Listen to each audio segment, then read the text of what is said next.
So China just announced a few weeks ago the outlines of their five-year plan, their economic plan for the coming period.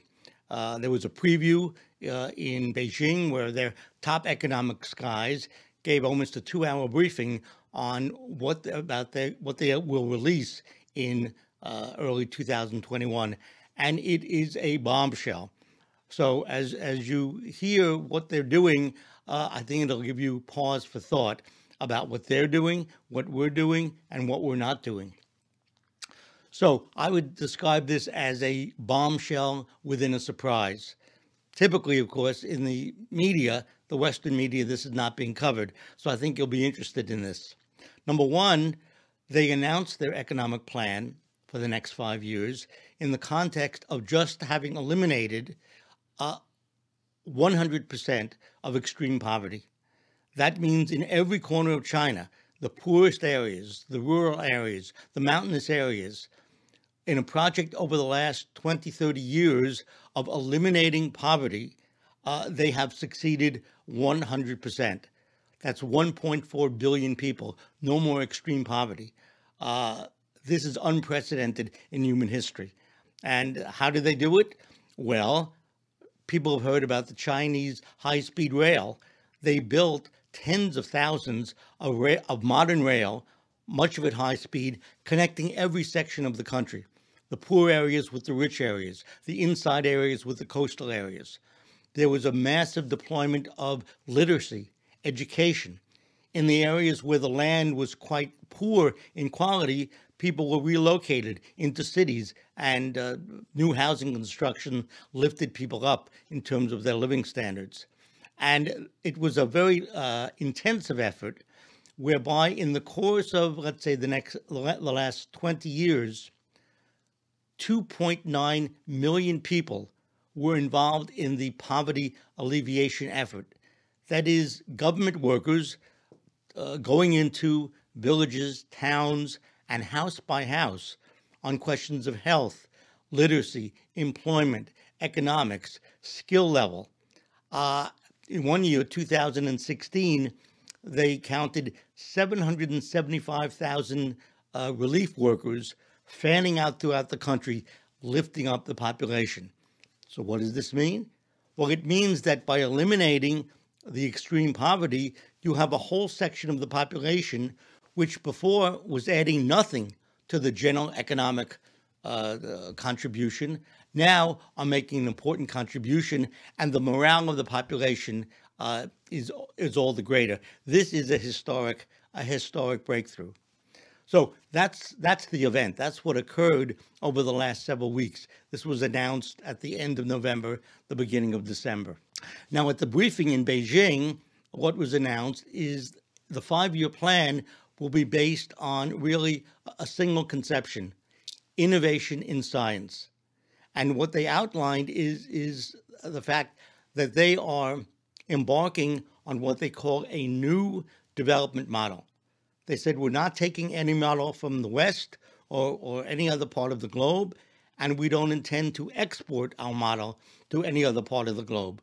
We're developing something which is Chinese and which is unique. And what they outline is that they've made a strategic choice that scientific innovation will be the engine, will be the driver for the economy as a whole. Now, for those who are familiar with the breakthrough work of the American economist and statesman LaRouche, they will know that the idea of a science driver as the generation of value in an economy is absolutely central to a successful economy. So in the course of this 2.5-hour briefing or so, given by the key economists, they laid out why they made this strategic choice that science would be central. Interestingly, they gave no numbers, GDP, regionally, nationally, and for any of you who had to suffer through a college economics course or listen to the babble of the talking heads on TV throwing around numbers and GDP and supply and demand and this curve and that curve, in this briefing, no GDP numbers were given. At a certain point, there were about 300 ambassadors and media at this briefing. At a certain point, the Colombian ambassador to China got up and said, "Well, this is a little bit unusual. You're laying out your economic plan, but you give no GDP numbers. How is this possible? How can we trust that you, China, are going to do what you say you were going to do?" So then one of the economists said, "Well, okay, let me answer this." This is a fellow, Dr. Xin, from the Chinese Academy of Social Sciences. Here's what he said. I think you'll find this interesting. He said, China in the past had a lot of quantitative indicators for both economic and social development. Now, China is transitioning into high quality development and is focusing on optimizing the structure of the economy so that people will focus more on the outcome of development and on quality. If we read between the lines, we can see the numbers and the quantities. The objective to become a leading innovative country means to become, for us, among the top 3 in the world. Innovation will take a higher share. And a culturally strong country implies a culture industry of 10% of GDP. That was the answer. Now, think about it. That is a bombshell. What the Chinese mean by cultural industry are the production of museums, concert halls, aesthetic education, literature itself, poetry, sports. Imagine a country of 1.4 billion people, 4 times the size of the United States, deploying 10% of its GDP on uplifting the cultural level of the population. Through what? Through leisure, through music, through art.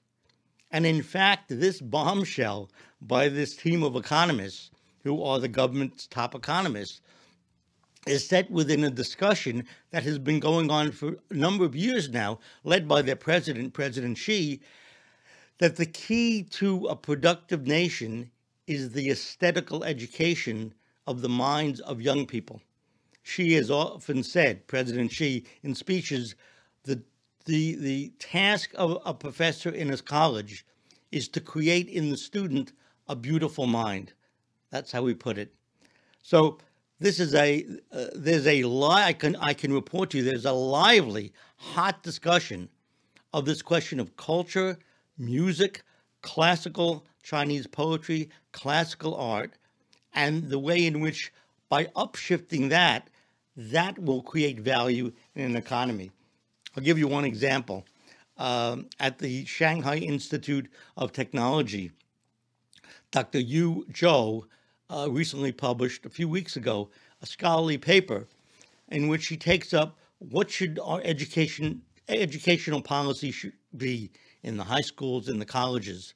And she describes the approach to the teaching of art and the development of students. She says, Confucius combined artistic activities with the cultivation of people who meet his social ideals from the perspective of music education practice.